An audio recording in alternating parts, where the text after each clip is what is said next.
Alright, what does a Pokemon battle look like to you?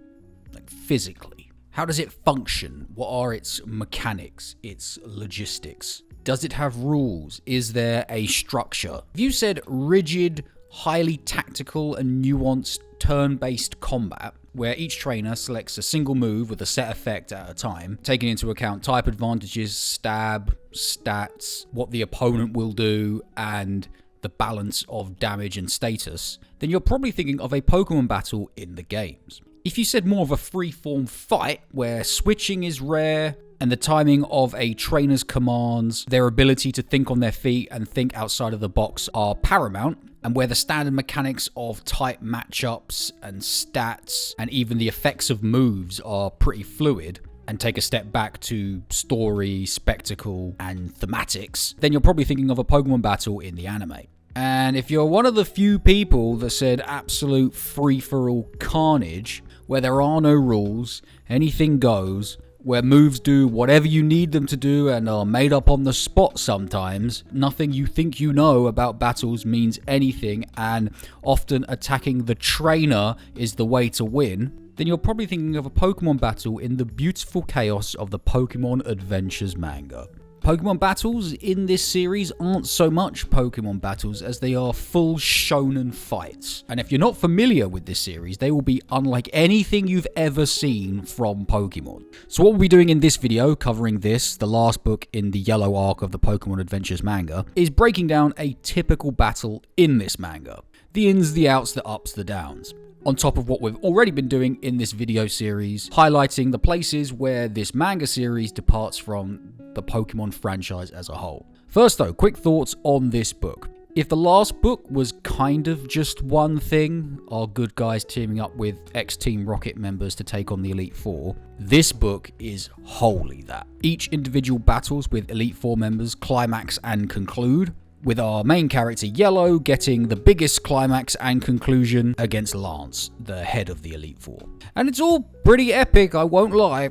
Each of the individual Elite Four battles wrap up in satisfying ways, and the final battle is, frankly, about as awesome as a battle in a manga sort of targeted for younger children could possibly be, containing what might be the most epic Metapod moment in the history of Pokemon. And what looks like a Proto-Z move too? Seriously, this is a really good conclusion to the arc. And we even get quite a few hints at the next arc. Tantalizing little snippets of Green's past, her possession of a Johto Pokemon, her affiliation with Silver. Do we finally get an explanation for Yellow's superpowers though? Yes. She's from the woods. Seriously, that's it. She's from Viridian Forest. And occasionally people from that forest show up with these Pokemon-based superpowers. That's the explanation. She's not even the only person like this. Lance and Giovanni are also from the woods and have similar superpowers to differing extents. I don't particularly like this. It is very fanficky to me. Oh well, a slight blemish on an otherwise solid ending.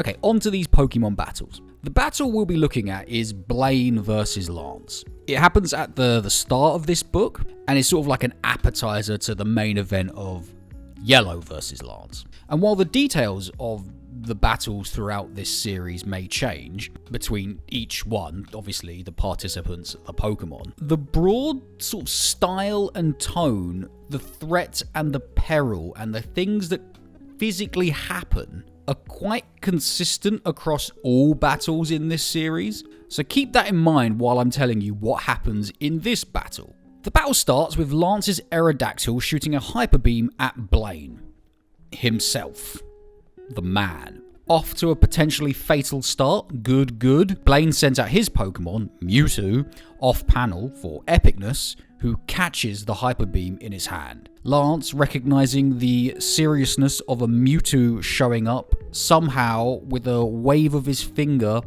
brings down the cave they're in. Must be an extension of his Born in the Woods powers. Blaine survives this second attempt on his life, and for a moment, a standard Pokemon battle breaks out, with a Pokemon using a move on another Pokemon, and that Pokemon using a move back. Never mind Supersonic being used as a damaging attack and Barrier being used like Protect. Don't even worry about that. If you've got a problem with that, you're not going to like how things go from here. Mewtwo, still under the attack from Aerodactyl, encloses the barrier around itself, Blaine and Yellow, raises them all into the air, and then crashes into Aerodactyl, knocking it out. Battle over? No. Lance says the standard etiquette of a Pokemon battle can jog on, and he sends out 2 Dragonairs at once. If this is an option you can just take in a battle situation, maybe not official battles like gyms and leagues, why doesn't everyone just do this? Just send out all their Pokemon to overwhelm and win? These 2 Dragonair use the move Agility to control the weather. Shrug. I spoke in the last video about moves in this series just doing whatever. This is a very good example of the moves in this series just doing whatever. In the same vein, Mewtwo then uses 2 Psy Waves to fly into the air, carrying both Blaine and Yellow. Aerodactyl is apparently fine now. Maybe Lance healed it with his superpowers, maybe he didn't, don't think about it. And it attacks again, and we get another brief exchange of what appears to be a standard Pokemon battle. Yellow then comes up with the bright idea of attacking Lance himself. This feels like a bit of a duh moment. He's been trying to do that to you. There is a small twist though. They specifically attack his Pokeballs, so he can't send out any more Pokemon. Counter cheating with cheating, I guess. Again, if this is an option in all informal battles, why doesn't everyone just do this? Whatever, it doesn't work because, shocker, the Pokeballs are empty. And Lance has already countered the counter cheat with even more cheating, just having already sent out all his Pokemon at once. Why didn't he do this from the start? Tension and story structure, obviously. Anyway, using all of his Pokemon at once, Lance quickly overwhelms Blaine and Yellow, and then he flies off. Battle over. Now, did that resemble a Pokemon battle to any of you? It was one, but did it look like one? Did it play out like one? Not really. It looked like a fight from Dragon Ball Z. It played out like a fight from Naruto. This isn't bad, I should say, and maybe I should have led with me saying that. It is kind of epic and awesome and very visually impressive. But does it feel like Pokemon? I don't know. But the fact that I don't know is kind of cool, I think, right? This is Pokemon, but it is so divorced from the norms of Pokemon that it feels like something completely different. I think that's cool and shows the versatility of the franchise. Shows its ability to appeal across a wide range of styles and stories. Speaking of those norms of Pokemon though, let's do what we've been doing in all these videos in this series and looking at where the Pokemon Adventures manga takes the tropes and norms of the Pokemon franchise and throws them in a blender. The size of the Kanto region, we just did a whole video on this, and the issue raises its head again here. Look at this. Pewter, Cerulean and Celadon cities in the same shot. Never mind that this is clearly Vermilion City here. The text says it's one of those other 3, so... But even if this was Vermilion City, this angle, this shot, should be completely impossible. This makes Kanto in the Pokemon Adventures manga about half the size of Hackney Marshes, a size you will not see in the anime, and a size that you will not notice in the games, as we explored in the last video. Physical violence, it wouldn't be a video on this manga series without mentioning physical violence. Lance has his Dragonite use Fire Blast on Yellow, a person. And he even says, that's not just any Fire Blast, it takes energy straight from the lava. A regular Fire Blast would kill a man, so I don't think you needed to go this far. But I guess Yellow is now double dead. Green gets her arm cut off. Now, this is quickly revealed to not actually be Green, but like her ditto. But even still, this is some shocking, violent, and upsetting imagery. And not something you would see in the anime or the games. I mentioned that Green has a next-gen Pokemon on her, Snubbull specifically, but that's not the only little tease we get for Gen 2. Side note, she casually drops that she's just carrying 7 Pokemon with her. You can't do that. We get the coy little question of what would happen if a Shelder bit a Slowpoke's head and not its tail. The coyness is sort of undercut by them straight up showing a silhouette of a Slowking, but I like the thought. Lugia basically shows up as the sort of end goal of the villains and the cataclysm that our heroes are trying to stop. It's never named and is basically just sort of like a shape of energy, but it is clearly Lugia. Again, hinting at what is to come. And as the last image of the book, we get this really cool double-page spread of Silver in the Johto region. Imagine if somehow you didn't really know about Gen 2 going into this. This would blow your mind, though I find it quite funny that slap bang in the middle of this tantalizing shot of this new land full of new Pokemon is just a Rattata. Like, I know Rattata are in Johto too, but would it have killed you to put like a Mareep there instead? Teasing next-gen Pokemon is not something that is done really in the games, but it is done in the anime. Towards the end of each season, Ash would occasionally encounter a Pokemon that was like no data on the Pokedex, serving as like a hint to the next season, the next region. Off the top of my head, I know that some Kecleon showed up. I know that guy Harrison Reed had a Blaziken. Gary had an Electivire, which I always found weird as the hint to Gen 4, because Electivire is a evolution of a Gen 1 Pokemon, and he's like, I got Electivire in Sinnoh. It's like, you could, in the world of the anime, theoretically get an Electivire in Kanto. Just go catch an Electivire and then like order an Electrolyzer from the internet. They've got that, right? And then just evolve your Electabuzz that way.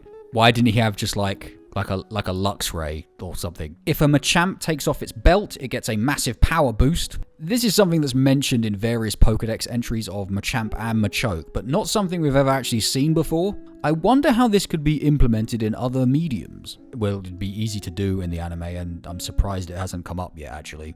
But in the games, I think this would need to come in the form of like an ability. Maybe like a fighting style Blaze Torrent Swarm Overgrow. It gets a power-up after taking a certain amount of damage. Or maybe like Mimikyu's Disguise or Ice-Cube's Ice Face. It takes a hit, the belt breaks, power-up. I mentioned moves doing just whatever in the battle breakdown earlier, but there are of course other examples of that. My favourite being Blue commanding Koga's Golbat to do Supersonic. Remember, this move allowed it to project images in its mouth last time. This time it's just Flash. They are making it up as they go along. Speaking of which, Agatha has studied how to control other people's Pokemon. What the hell is this? Is this another superpower? Is she from the woods too? No, because that would be at least somewhat internally consistent. This is just thrown in there like it's nothing to fill some plot holes. But like, it's not nothing. Can anyone study to do this? They are making it up as they go along. They do not care, and I am here for it. The gym badges. Oh, the gym badges. The most versatile MacGuffins in literary history. They are in the same boat as the moves. They just do whatever, despite not doing anything anywhere else. They summon the aforementioned Lugia. They can control Pokemon. They can make plants grow on barren land. If you remember, they fused Articuno, Zapdos, and Moltres, and they boost Pokemon stats. It's crazy. It feels like they're doing the job of like 4 or 5 different MacGuffins at once. Badges have never had this much importance. And lastly, we get to hear a Pokemon's thoughts, specifically Lance's Dragonite. Yellow has been reading other Pokemon's thoughts left, right, and center, but we never actually hear it. We've never had it vocalized, like written down, until now. And the first thing I thought of when I saw this was that bit in that newer Pokemon movie where Ash gets to hear Pikachu's thoughts for a bit. And Pikachu's like, I just wanted to stay with you forever. And it's this like massive emotional moment. And there are videos of just cinemas full of people laughing at it. There's a reason you don't really ever hear Pokemon either internally or externally, with the exception of Meowth, speaking with a human language.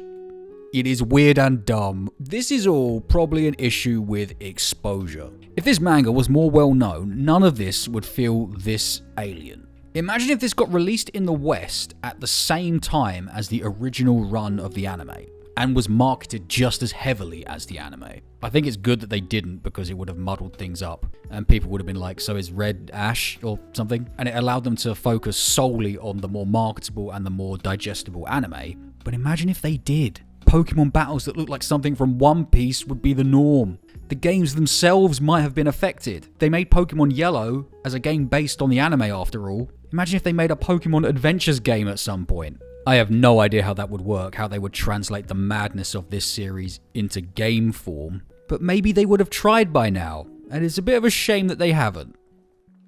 Hello! Thanks a lot for getting to the end of the video. Like and subscribe. Really sorry about missing Monday's upload date. I don't think I've ever missed a upload like that before. I just had a really busy weekend, so couldn't get around to editing the video. But here we are, Tuesday. Maybe Tuesday's the new Monday. Maybe. Done with this chunk of Pokemon Adventures. I've still got, I think, 7 more books in the Gold, Silver, Crystal arc. Maybe there's 2 arcs in there. I don't really know. But we won't be covering them in the sort of in-between weeks for a while. I do have something else to cover in those weeks. I've come up with something, and I hope you enjoy it. I'll see you next week for a video on a proper book. Not that these aren't proper books, but like, you know what I mean.